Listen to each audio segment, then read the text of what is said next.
Hi ಗೆಳತಿಯರೇ, ಇವತ್ತು ಊಟಕ್ಕೆ ಕುಳಿತುಕೊಳ್ಳುವ ಮುಂಚೆ ಹೇಳುವ ಶ್ಲೋಕದ ಕುರಿತು ತಿಳಿಯೋಣ.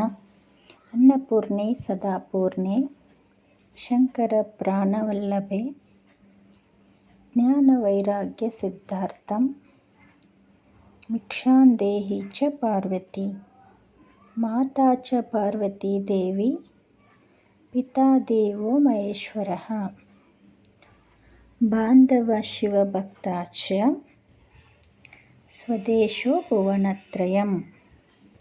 ಈ ಶ್ಲೋಕದ ಅರ್ಥ: ತಾಯಿ ಅನ್ನಪೂರ್ಣೇಶ್ವರಿ, ನಿನಗೆ ನನ್ನ ನಮಸ್ಕಾರಗಳು.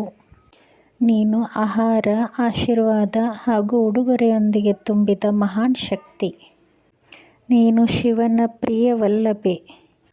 ಓ ತಾಯಿ ಪಾರ್ವತಿ, ನೀನು ದಯವಿಟ್ಟು ನನಗೆ ಆಧ್ಯಾತ್ಮಿಕ ಜ್ಞಾನ ಹಾಗೂ ವೈರಾಗ್ಯದ ಭಿಕ್ಷೆಯನ್ನು ನೀಡು.